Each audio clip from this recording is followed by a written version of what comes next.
بسم اللہ الرحمن الرحیم۔ السلام علیکم ورحمۃ اللہ وبرکاتہ۔ میں یو چینل لائیو میری نظر میں سعید رشید ایک دفعہ پھر آپ کے خدمت میں حاضر ہوں۔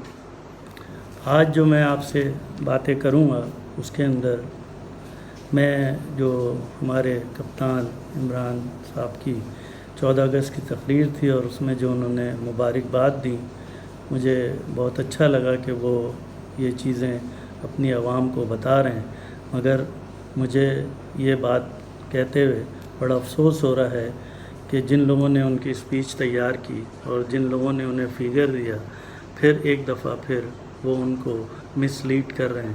میں آپ کو پھر سے ایک دفعہ پوری باتیں بتاتا ہوں۔ میرے کپتان، آپ نے بولا کووڈ-19 جو ہے ہم نے بہت اچھے طریقے سے ہینڈل کر لیا۔ مجھے آپ بتائیں، کیا لاک ڈاؤن سے ہینڈل کیا ہے یا لاک ڈاؤن کو کھول کے ہینڈل کیا ہے؟ صرف اس بات کا جواب دے دیں۔ اگر لاک ڈاؤن سے آپ نے ہینڈل کیا ہے تو دنیا میں جہاں جہاں لاک ڈاؤن ہوا ٹوٹل فیل ہو گئے۔ اگر مارچ اپریل میں ادھر پوری دنیا میں 1 لاکھ کیسز آ رہے تھے، آج کے دن وہاں 3 لاکھ کیسز آ رہے ہیں۔ تو لاک ڈاؤن سے تو فروٹائل ایکسرسائز تھی۔ اگر اب آپ کہتے ہیں کہ ہم نے لاک ڈاؤن کو کھول کے کیا، تو پھر آپ WHO کی اس بات کو کہ یہ وائرس اسپریڈ ہوتا ہے، تو یہ وائرس اسپریڈ کیوں نہیں ہوا؟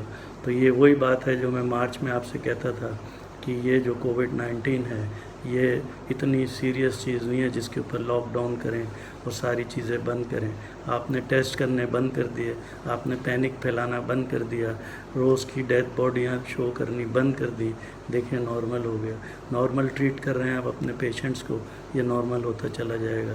اور یہ جو نیکسٹ پیک آنے کا بات کر رہے ہیں، دیکھیے گا یہ اکتوبر نومبر میں جب ہمارے یہاں سردی آنی شروع ہوگی، گرمی ختم ہوگی، پھر یہ وہی الرجی، وہی استھما، وہی ریسپریٹری پرابلمز آئیں گی۔ پھر اگر آپ نے اس وقت اس کو پھر کووڈ کر کے پھر ٹیسٹ لگانے شروع کر دیے تو یہ پھر پیک بن جائے گی۔ اور ان ملکوں میں اب اگلے مہینے اس لیے کہ وہاں گرمیوں سے سردیاں شروع ہونے والی ہیں سپٹمبر میں، اور پھر وہی ڈرامہ دوبارہ شروع ہو جائے گا کہ پیک آنی شروع ہو گئی، پھر وہی ہماری طرف بھیجیں گے کہ اکتوبر نومبر میں ادھر آئے گی پیک۔ تو میرے کپتان، ایک تو یہ بات میں آپ سے کہنا چاہ رہا تھا کہ کووڈ-19 میں صرف اللہ کا شکر ادا کریں کہ اللہ نے ہمیں سمجھ بھی دے دی، آپ لوگوں کو سمجھ بھی دے دی، اور اللہ نے ہم پہ رحم کیا کہ ہم نے اس کو نارمل ٹریٹ کیا۔ اور یہی وہ ہتھیار تھا جو چائنا نے یوز کیا، ٹوٹل فگرز دینے بند کر دیے اور نارمل وہاں پر جو کچھ بھی تھا اس کو انفلوئنزا کے طور پر ٹریٹ کیا، اور آج دیکھیں وہاں چائنا میں کوئی کیس نہیں آ رہا۔ اسی طرح دوسرا آپ نے IPPs پہ بات کی کہ خوشخبری ہے کہ ہمارا ان سے معاہدہ ہو گیا۔ میرے کپتان، ہر گورنمنٹ اپنی نیت صاف کر کے معاہدے کرتی ہے۔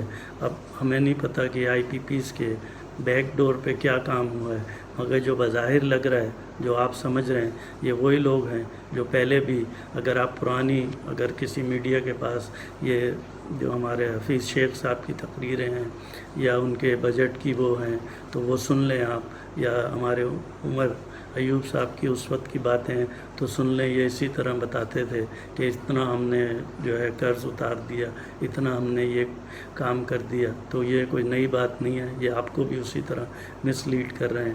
اور یہ جو IPPs میں اس میں دیکھیے گا اس میں کتنے لوگوں کا سٹیک ہے، کتنے ویسٹرن انٹرسٹ ہیں، تو بہت احتیاط سے آپ اس کو دیکھیں اور پھر نیگوشیٹ کریں۔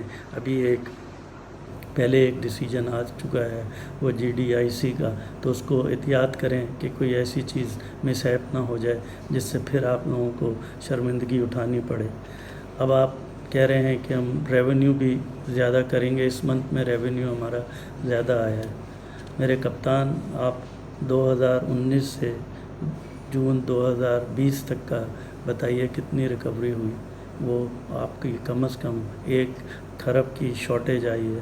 اب جولائی میں آپ کا سٹارٹ ہوا ہے، تھوڑا سا زیادہ بھی ہو گیا تو کوئی ایسی بات نہیں ہے۔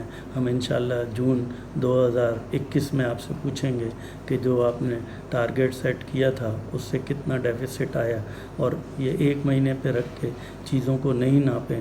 ویسے بتانے کے لیے اچھی چیز ہے کہ سٹاک اچھا ہو جائے گا کہ ملک بہت ترقی کر رہا ہے،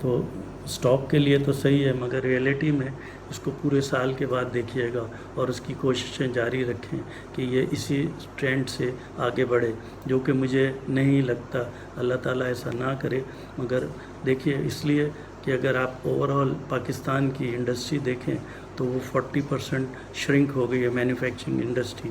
اور آپ دیکھیں کہ آپ کا جو ریونیو آتا ہے وہ 80 بڑی کمپنیاں دیتی ہیں ٹوٹل ریونیو کا 80%. باقی تو یہ پینٹس ہیں جو دوسرے لوگ دیتے ہیں. اگر ان کی انڈسٹری 40% شرنک ہو گئی تو آپ کے خیال میں کیا وہ 40% کم ٹیکس نہیں دیں گے؟ مینوفیکچرنگ کی گوڈس ان کی کم نہیں بنیں گی تو کیا جی ڈی پی ان کا کم نہیں ہوگا؟ تو یہ دیکھیے گا کہ ریونیو پہ بہت بڑا امپیکٹ آئے گا. یہ تو آپ نے سمجھداری کی کہ اس دفعہ اپنا جو ٹیکس ریونیو ہے اس کو بہت ہی لو سائڈ پہ رکھا، ورنہ پچھلے سال کی طرح جو شبر زیدی صاحب نے آپ کو کہہ دیا 5.5 ٹریلین کر لیں گے، پھر کیا ہوا؟ باؤنس بیک لگا. میرے کپتان، آپ اپنے ساتھ ایسے لوگوں کو بٹھائیں جو آپ کو تنقید بھی کریں، آپ کو سمجھائیں اور آپ کو بولیں کہ آپ غلط. آپ کے ساتھ وہ لوگ بیٹھے ہیں جو ہر چیز میں اچھے کے بتاتے ہیں، اچھا ہے ہر چیز اچھے کا بتاتے ہیں. یہ بالکل آپ کے خلاف جاری ہے. یہ وہ کہتے ہیں نا کہ نادان دوست سے دانا دشمن اچھا ہے. تو آپ اپنے ساتھ ان لوگوں کو بٹھائیں جو آپ کو غلطی کرنے پہ آپ کو گائیڈ بھی کریں. تو میں نے آپ کو بتا دیا انڈسٹری اور ریونیو کا. اب آپ بار بار ایک بات کہہ رہے ہیں کہ اس مہینے ہم نے ایکسپورٹ جو ہے وہ پچھلے سال سے 5.8% زیادہ کی ہے. تو میرے کپتان، مارچ، اپریل، مئی، جون میں آپ نے 25% پچھلے سالوں سے کم ایکسپورٹ کی تھی. 25% 1.9 بلین آپ نے شارٹ ایکسپورٹ کی تھی. تو اگر 0.01 اگر زیادہ بھی آپ نے کر دی تو کوئی ایسی بات نہیں ہے. اور دنیا نے اپنا ٹارگیٹ بنایا ہے کہ ان کا جو 40% ایکسپورٹ شارٹ ہوئی ہے وہ پورے 6 مہینے میں 10% سے بھی امپروو کر سکیں گے. اور میرا خیال ہے کہ ہمارے جیسا ملک بھی 10% ہی امپروو کر سکے گا اگلے 6 مہینوں میں. مگر جو اوور آل ڈیفیسٹ آئے گا وہ بہت ہیوی آئے گا اور وہی پھر آپ کا ٹریڈ ڈیفیسٹ میں جائے گا. اور آپ نے جو یہ ٹریڈ ڈیفیسٹ کی بات بار بار کرتے ہیں، امپورٹ ہی نہیں ہو رہی، آپ کی چیزیں ہی نہیں آ رہی، را مٹیریل نہیں آ رہا، مشینری نہیں آ رہی، تو خود بخود آپ کا جو امپورٹ کا ہے وہ کم ہو گیا. اور ایکسپورٹ دیکھیں، ٹریڈ ڈیفیسٹ بڑھانا ہے اگر ملک کو ترقی دینی ہے تو صرف اس کا ایک حل ہے کہ ایکسپورٹ بڑھائیں، امپورٹ کو نہیں روکیں، ایکسپورٹ بڑھائیں. ایکسپورٹ بڑھے گی، ٹریڈ ڈیفیسٹ خود کم ہوگا. انڈیا کا آج 400 بلین ٹریڈ ڈیفیسٹ ہے، امریکہ کا 500 بلین ٹریڈ ڈیفیسٹ ہے. تو کیا وہ ملک ڈوب گئے؟ نہیں، ادھر گروتھ ہو رہی ہے. تو آپ اس کو دیکھیں. ایکسپورٹ کا میں نے آپ کو بتا دیا. اب آپ غور کریں کہ آپ نے 2 سال کے اندر 10,000 ارب لون لے لیے. واٹ ایور دا ریزن، اس میں سے 5,000 ارب تو آپ کو قرضے دینے. اسی طرح پچھلی گورنمنٹس بھی اگر 5,000 ارب قرضے لیتی تھی تو 2,500 ارب جو ہے انہیں قرضے دینے ہوتے تھے. تو یہ ایک ایسا ہمارے ساتھ چل رہا ہے چرخی شیطان کی آنکھ جو کبھی ختم نہیں ہوگی. صرف ایک صورت میں ختم ہوگی کہ آپ اپنی اکنامی کو، اپنی ایکسپورٹ کو، اپنی چیزوں کو امپروو کریں اور کم از کم 1 ٹریلین کی اکنامی بنائیں اور اپنا جی ڈی پی اگلے سال سے کم از کم 6% پہ لے کے جائیں. یہاں پر مینوفیکچرنگ انڈسٹریز لگائیں، ایگریکلچر کو گروتھ دیں. یہ جو ہمارے باہر لوگ گئے ہوئے ہیں گاؤں سے اور ادھر سے اور وہ سب واپس آ رہے ہیں، اس کی وجہ سے اب آپ کے پاس اس مہینے ریمیٹنس بھی زیادہ آ گیا. اب آپ کہہ رہے ہیں ریمیٹنس بھی زیادہ آ گیا. یہ ریمیٹنس آگے جا کے جب لوگ آ رہے ہیں وہاں سے فارغ ہو کے تو ایک ساتھ انہوں نے پیسے بھیج دیے، آگے یہ ریمیٹنس بھی کم ہو جائیں گے. تو میرے کپتان، کوئی ایسی چیز، میں بار بار آپ سے کہتا ہوں کہ آپ کی زیادہ تر باتیں وہ ہیں جو آپ ہی کی ہوئی آپ ہی کی طرف واپس آتی ہیں. یہ اپوزیشن تو آپ کو اس معاملے میں بالکل کھلا چھوڑ دیتی ہے کہ آپ جو مرضی ہے بولیں. ان کو پتہ ہے جو آپ چیز بولیں گے پھر واپس آپ کو، اور موسٹلی آپ ایسی بات بولتے ہیں جدھر سے نو ریٹرن پہ آ جاتے ہیں. مگر آپ یہ خیال کریں کہ آپ نے جو اپنی معیشت سیٹ کرنی ہے وہ خاموشی سے، اور اس کا ایک ہی علاج ہے یہ کہ ہم آپ کو یہ گائیڈ کر رہے ہیں، بتا رہے ہیں. بار بار میں آپ کو یہ بتا رہا ہوں میرے کپتان کہ یہ نیب کو نیب کا کام کرنے دیں. ان کو سزائیں دلوا سکتے ہیں وہ دلوا دیں، چھوڑ دیں یہ آپ کا کام نہیں ہے. آپ ایک اچھا ماحول پیدا کر کے پاکستان کے اندر جو بڑی پارٹیاں ہیں ان کو ساتھ ملائیں اور صرف ایک ایجنڈے پہ کام کریں. آپ دیکھیں جیسے ہی آپ یہ آفر کریں گے، اگر ان میں سے کوئی پارٹی ایسی ہے جو ملک کے مفاد میں نہیں کام کرنے چاہتی تو عوام خود دیکھ لیں گے. آپ صرف اپنا کام کریں، ان کو آفر کریں، ان کو اسمبلی میں بٹھائیں، اپنے ساتھ بٹھائیں اور صرف ایک ایجنڈا دیں کہ ہم نے اکنامک سیٹ کرنی ہے. آپ نے صرف ایک دفعہ صرف ان پارٹیوں سے ہاتھ ملا لیا اور صرف اتنا کہہ دیا کہ ہم مل کے یہ اکنامکس کو سیٹ کریں گے، آپ دیکھ لیجئے گا آپ کا اسٹاک جو ہے نا 52,000 پہ چلا جائے گا. 2017 میں یہ اسٹاک 52,000 پہ تھا، جو 2018 میں آپ نے لیا تو 42,000 پہ تھا. آپ کے وقت میں یہ 24,000 پہ چلا گیا. 24 سے اگر 30,000 پہ آپ لے گئے تو ابھی بھی 10,000 کا ڈیفیسٹ چل رہا ہے. آپ کو بہت امپرومنٹ چاہیے اور یہ سارا اسٹاک چلتا ہی صرف اس پہ ہے جب گورنمنٹ اسٹیبل ہوتی ہے. تو آپ ان کو ساتھ رکھیں. ان کو میں کوئی یہ نہیں کہہ رہا کہ یہ بہت اچھی پارٹیاں ہیں، آپ ان سے گلے مل لیں. دیکھیں نیب کا کام ہے، نیب اپنا کام کرے. جو انہوں نے ان کے کیسز ہیں خود ثابت کریں گے، نہیں ثابت ہوں گے تو یہ ریلیز ہو جائیں گے. اور یہی دنیا کا اصول ہے کہ جب تک آپ اس انسان کے اوپر جرم ثابت نہیں کریں اس کو مجرم نہیں کہہ سکتے، ملزم ہے وہ. تو آپ ابھی ان کو ایز اے ملزم ٹریٹ کریں. اور دیکھیں آپ کے جو مشیر ہیں وہ اتنی وہ کرتے ہیں، جس کا بیگ لگتا ہے، مس لیڈ کرتے ہیں بار بار. وہ میں دیکھ رہا تھا 2 دن سے، وہ ہمارے جو انفارمیشن کے ہیں شبلی فراز صاحب، کہ وہ سارا آٹا جو ہے سندھ میں چلا گیا، وہ ساری چینی جو ہے سندھ میں چلی گئی، اس وجہ سے یہ جو ہے مہنگائی ہو رہی ہے. میں کل وہ جہانگیر ترین صاحب کا انٹرویو دیکھ رہا تھا، انہوں نے کہا سب غلط ہے، ایسا ہوتا ہی نہیں ہے.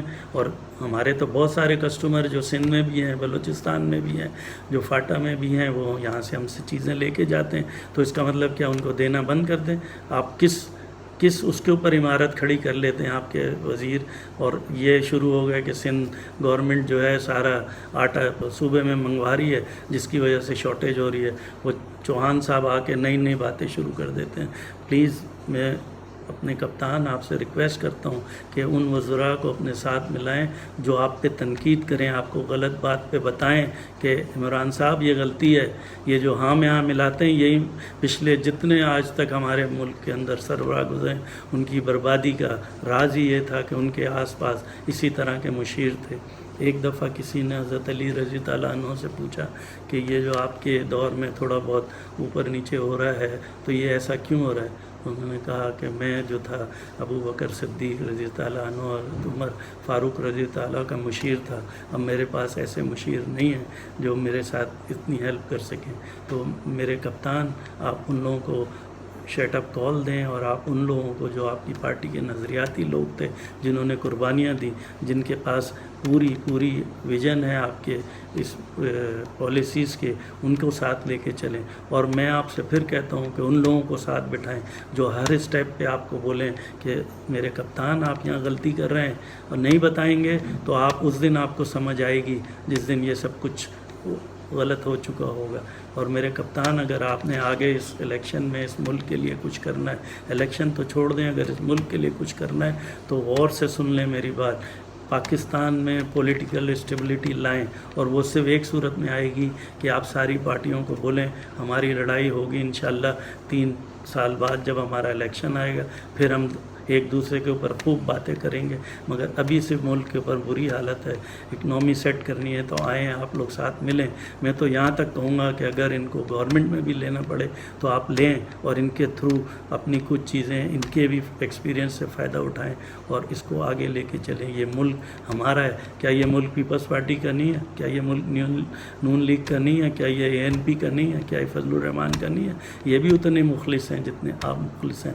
تو ان کو ساتھ لے کے چلیں، انشاءاللہ ہر چیز آپ کی سیدھی ہوتی جائے گی.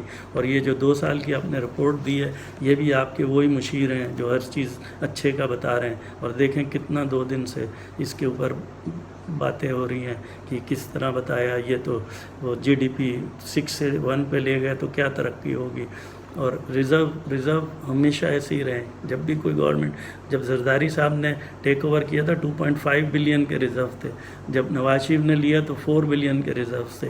یہ تو ہوتا ہی ہے، گورنمنٹ جب جاری ہوتی ہیں تو چیزیں اسی طرح رہتی ہیں. تو یہ کوئی ایسی انہونی نہیں ہے. آپ صرف آگے کا دیکھیں.